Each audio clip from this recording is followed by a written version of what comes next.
Bom, vamos lá que tem um minutinho. Como entender que quem é rico não está explorando ninguém ou tirando dinheiro de todos? A primeira coisa que eu imagino ser muito importante colocar aí é que não é verdade que quem é rico não está explorando ninguém. Isso não é verdade. Existe muita gente que é rica e está explorando muita gente. Não é isso que eu quero, de repente, desmistificar aqui. É a ideia de que todo rico só é rico porque explora alguém. Esse é o primeiro ponto muito importante. O segundo ponto muito importante que eu queria muito... Gente, se eu puder pedir uma única coisa pra vocês, pedir que vocês tivessem carinho com esse segundo ponto, que é o seguinte. Nada do que eu vou falar aqui tá livre de pequenas exceções. Então, por exemplo, se eu disser aqui, gente, amarelo é uma cor muito bonita, isso não quer dizer que não existam tons de amarelo horrorosos, entendeu? Vou fazer o exercício com outro exemplo pra ver se a gente pegou. Se eu disser aqui assim, gente, brincos de flores são lindos, não quer dizer que não existam brincos de flores feios. Vocês pegaram isso? Então, quando eu disser, olha, rico não faz isso, ou rico faz isso, não quer dizer que não existam exceções. Existem. Mas se a gente for se pegar em cada exceção do que eu tô falando, a gente não sai do lugar. E a terceira, última, mas essa eu sei que precisa fazer, senão vocês não prestam atenção no que eu estou falando, porque a blogueiragem sempre vence. Este vestido maravilhoso que estou usando é da Colorato. Esses brincos maravilhosos que estou usando são da Zara, mas já são muito antigos, vocês provavelmente não consigam mais encontrar. Pois muito que bem. Dito isso, a gente precisa entender o que é a riqueza, tá? Então, a riqueza, o que tem de riqueza em cima da terra, não é finito. O que é finito são os recursos. Água é finito, água potável mais ainda. Ouro é finito, dinheiro espécie é finito, prata é finito. Essas coisas existem uma quantidade. Realmente essas coisas são realocadas entre as pessoas, entende? Então existe uma quantidade X de ouro. Se eu tiver esse ouro, você não vai ter, porque não tem como. Isso é finito, tá? Então, por isso, a maioria das pessoas imagina que o dinheiro, a riqueza também é finita. Então, ela pensa, bom, se é finito, logo, se eu tiver muito, alguém vai ter que ter pouco. E é justamente por pensar assim que essas pessoas olham bilionários, por exemplo, e elas em seu coração muito bom pensam, pô, bilionários não deveriam existir. Por quê? Por que alguém vai ter tanto, sendo que existe quem tenha tão pouco, entendeu? Elas pensam assim, pô, aquele cara lá tá muito rico e aquele cara ali tá muito pobre. Não seria mais justo, né? Elas usam até essa palavra, justo, não seria mais justo que a gente pegasse essa riqueza e redistribuísse entre as pessoas? Olha que bonito seria, né? Tem tanta gente passando fome, então a gente pega o dinheiro do bilionário, ele nunca vai precisar usar todo esse dinheiro, isso não existe. Então a gente pega o dinheiro do bilionário e a gente dá pro pobre, né? A gente redistribui. Toda vez que esse pensamento chega na roda, eu sempre me pergunto se a gente não se atenta à ingenuidade do nosso coração. Acontece que essa ingenuidade só é bonitinha em criança. Em adulto, ela é um sinônimo de burrice. E você não precisa se ofender agora. Não precisa se ofender. Eu sou burra em muita coisa. Qual o problema? Eu sou mesmo. Por que não pode? Não pode falar? Pode sim. A gente é ignorante em muita coisa. Até que a gente não é. Até que a gente aprende. Esse talvez seja um desses assuntos. Então, como que a gente faz para não ter essa ingenuidade? De pensar que o dinheiro é como se fossem biscoitinhos no jardim de infância, né? Que daí no jardim de infância, quando você chama as crianças para lanchar, se uma criança tem 20 biscoitos e as outras crianças não têm biscoitos, você pega os biscoitinhos e só vamos dividir com todo mundo? Por que com o dinheiro não é assim apenas? Bom, eu acredito que de repente o melhor caminho seja a gente entendendo algumas coisas que são reais, da realidade. Então olha só, se a riqueza fosse uma coisa estática, hoje, no mundo, hoje, em que a gente tem 8 bilhões de pessoas vivendo na Terra, se a riqueza fosse uma coisa estática, que é dividida só entre as pessoas e mais nada, a gente viveria, pelo menos, da mesma forma que as pessoas viviam aqui em tempos medievais. Pelo menos. Porque, dependendo da época medieval que você for analisar, tinha o quê? 400, 500 milhões de pessoas em cima da Terra. Se a riqueza fosse um negócio só, vamos dizer que a riqueza fosse toda a riqueza do mundo, pudesse ser representada ali em $1 milhão. Na época tinha 400 milhões de pessoas aqui, esse $1 milhão era dividido por essas 400 milhões de pessoas. Bom, se o tempo passou, a riqueza é a mesma, afinal ela só muda de mãos. E hoje a gente tem 8 bilhões de pessoas aqui, concorda comigo que a gente viveria pior do que eles? No entanto, olha para a realidade, você Não importa quem é você. Não importa se você está me vendo da periferia, não importa se você mora numa quebrada, não importa se você mora no interior, não importa. Você hoje vive melhor do que um rei da era medieval. Você vive melhor.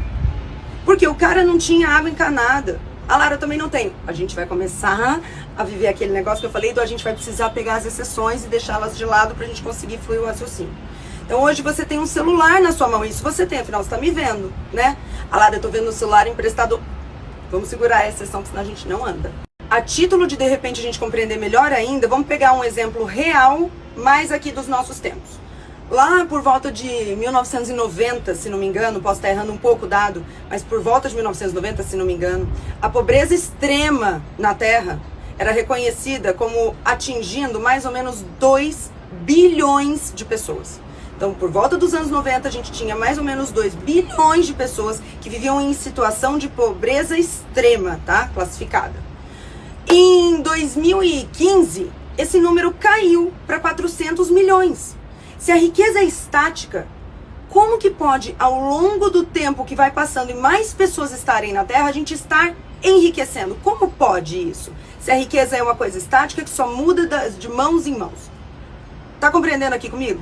Por mais que a gente queira, e eu quero também, a gente queira olhar para nossa situação, para poder entender o fato, a gente precisa olhar para o todo. E olhando para o todo, a verdade é, queira você ou não, porque eu sei que tem gente que torce muito contra, mas torcendo você contra ou não, a verdade é que estamos hoje muito menos pobres, enquanto humanidade, do que fomos um dia. Mas se a riqueza é estática e só muda de mãos, e hoje a gente tem bilionários, né? A gente, pô, Lara, tem o Elon Musk. Porra, se tem o Elon Musk detendo a riqueza, como é que pode, a nível mundial, estarmos menos pobres? Né? Como é que pode uma pessoa que é considerada pobre ainda, hoje ter acesso à internet, ter acesso a uma televisão, a uma máquina de lavar, ou a um ar-condicionado, e pelo amor de Deus, não vá na exceção. Se você falar pra mim, sim, mas tem o pobre que não tem, não é dele que estou falando, estou dizendo da média. Como que pode hoje a gente ter acesso a essas coisas? A gente tem acesso a essas coisas justamente porque o que importa de verdade, o que realmente faz sentido nessa conversa, é o valor agregado à nossa vida. O valor que foi gerado a partir desses recursos. É o valor que é agregado à riqueza. O valor que as pessoas conseguem gerar a partir daquilo que elas têm, sabem e aquilo com que elas trabalham. Então, como que um bilionário se torna um bilionário? Ele precisa abrir uma empresa, ter uma empresa, fazer um trabalho que gere valor aos consumidores. Ele precisa oferecer um trabalho melhor e num preço melhor para que os consumidores queiram aquilo que ele faz. E os consumidores só vão querer aquilo que ele faz se aquilo que ele faz for importante, for melhor para eles. Então você só compra uma coisa porque ela vale mais para você. É a partir disso que uma empresa começa a ter um lucro multimilionário. Então eu gerei uma solução para você, eu criei uma solução para você. E é óbvio que eu cobro dinheiro por essa solução. Você olha a solução que eu criei e fala, pô, essa solução vale mais do que os 20 pila que eu tenho na carteira. Eu vou pagar, eu vou trocar essa solução pelos meus 20 pila. Meus 20 pila por essa solução. Ou seja, eu só enriqueço se eu servir você. Se eu te mostrar uma coisa que você se interessa e que você voluntariamente decide trocar pelo seu dinheiro. Aí você vai dizer, mas Lara, isso não é verdade, eu sei que você está falando, Lara, eu sei que você está falando, isso não faz sentido, porque é o seguinte, tem coisa que a gente é obrigado a comprar de certa marca. Chegamos. Sim. Pois é. Sabe qual é o único cenário em que isso tudo que eu tô falando não é tão bonito quanto parece?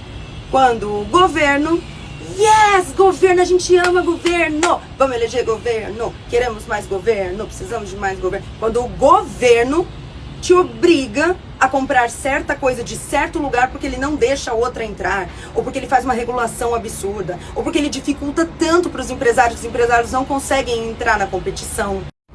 Porque se não for isso, ou na verdade quanto menos disso tiver, mais vai acontecer o cenário em que eu só enriqueço se eu for útil para a comunidade onde eu vivo. Eu só vou enriquecer sob uma ótica de livre mercado se o que eu faço for tão bom que voluntariamente as pessoas decidem dar o dinheiro delas para mim em troca do que eu faço. Não é isso que é o governo. O governo não é assim, ele não faz um serviço tão bom que você quer pagar. Não, o serviço dele é tão ruim que você é obrigado a pagar. Porque ele sabe que se deixar na sua mão a escolha, você não vai querer, afinal é ruim, né? É ruim, é muito, muito ruim. O exemplo disso, porra, a gente podia dar 200 exemplos, mas vamos pegar a saúde, que é o mais simples, que todo mundo precisa. Quem é que você conhece que, podendo pagar uma saúde particular, fala, não, não, não, eu prefiro o SUS? Ou seja, sob uma ótica real de livre mercado, só enriquece quem atende a demanda, quem serve a demanda. É por isso que o livre mercado é a única forma moral de consumo, de troca entre as pessoas. Moral, a única. Porque não há obrigação, há escolha. Quanto menos chance de escolha você tiver, menos livre você for, mais imoral é o que você vive, pior é. Quanto mais livre é o país, mais rico ele é. Quanto menos livre é o país, mais pobre ele é. Lara, eu não concordo com isso. Porra, que pena. Você concordando ou não, é assim que é. E esse exemplo que eu vou dar, ele tá num livro que você deve ler, chama 6 Lições, do Ludwig von Mises.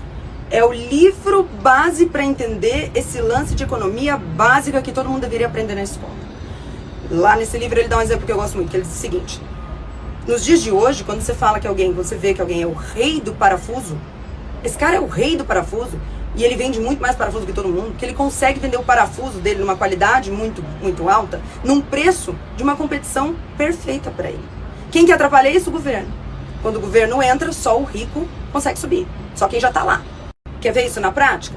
O McDonald's é uma empresa muito rica, por isso ela pode bancar todas as licenças que tiver, ela pode, deu uma alta no pão, ela lida com isso, tem caixa para isso.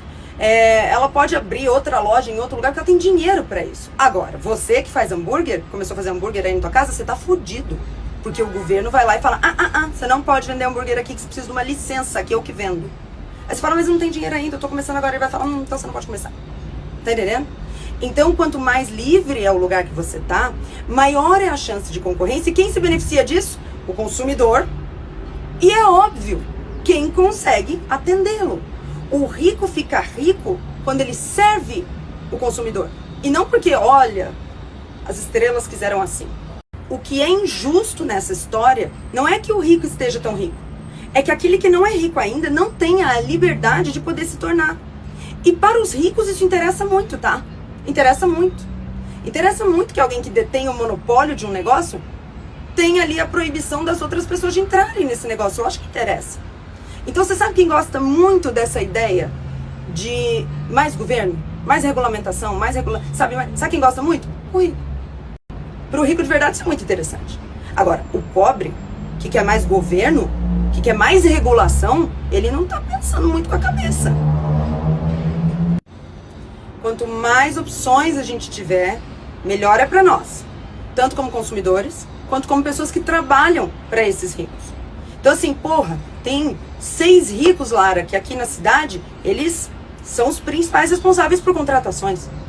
Não seria interessante que em vez desses 6 tivessem 20? Agora há pouco mesmo a moça aqui falou pra mim, o que você acha do chefe que demanda pra mim, enquanto eu tô, pra mulher, né, enquanto ela tá na sua licença maternidade? Eu falei, o que eu acho é que a mulher que tá na licença maternidade não quer essa demanda, poderia deixar ele na mão e sair fora pra outro lugar. O que ela vai me responder? Mas não tem outro lugar. Pois é, por que não tem outro lugar? Quem é que você acha que tá segurando as opções? Quem é que você acha que está dificultando para que não tenham outras opções? Olha, minha empresa explora o nosso trabalho. Sai da empresa. Ai, Lara, não é tão fácil assim. Lógico que não, porque você não tem outras opções. Porque é tudo fechado. Porque onde você mora tem 4 empresas empregando. É óbvio que não é assim. É que a solução para isso não é fechar mais ainda. A solução para isso é abrir. E a gente vê isso nas economias mundiais mais bem-sucedidas. Então, tentando fechar esse raciocínio todo e tentando responder essa pergunta, através desse raciocínio todo, como entender que quem é rico não está explorando ninguém e tirando o dinheiro dos outros? Talvez esteja. Em que cenário não vai estar? Num cenário de liberdade. Tanto para quem trabalha, quanto para quem compra, quem consome. Se eu tiver a liberdade de escolher de onde eu quero comprar, e as pessoas tiverem a liberdade de ser alguém de onde comprar, a gente vai ter menores índices, menor, manifestação desse cenário terrível de desigualdade, pobreza e tal, do que em qualquer outra forma. Neste assunto aqui, nós cobrimos tudo que existe para cobrir em economia básica? É óbvio que não, a gente nem pincelou. A gente falou de coisas extremamente importantes quanto a qual é o impacto real de desigualdade ou não? Não, a gente não falou de nada disso. A gente só está pincelando essa pergunta que chegou, e isso é só uma introdução ao assunto, dada por alguém que não é da área. Lara, gostaria de saber mais sobre isso, então leia mais sobre isso, leia bons economistas. Na verdade, eu digo mais, leia economistas ruins também. Não foi lendo só um tipo de ideia que eu cheguei a essas conclusões. Então eu não fui lá e li as 6 lições do Mises e falei, peguei. Se você pegar o meu Capital do Marx, ele é inteiro rabiscado, ele é inteiro grifado, ele é inteiro... Porque eu li aquela porra todinha pra poder falar dela. Apesar de eu não falar disso. E aí depois eu fui lá ler o Hayek. Entendeu? Então ao mesmo tempo que eu fui lá ler o Gramsci, eu também fui lá ler a escola austríaca. Pra poder entender o balanço entre os dois. Então lá, como eu faço pra saber isso não de forma enviesada? Você nunca vai conseguir. Você vai ouvir os dois lados. E aí que está, mais uma vez, contemplada a liberdade. Você tem que ver os dois lados, as duas teorias. Você tem que ver os dois caminhos. E aí você sozinho, e aí sim, bem-vindo à vida adulta, é você sozinho que precisa coletar todas as informações e chegar nas suas conclusões. É isso.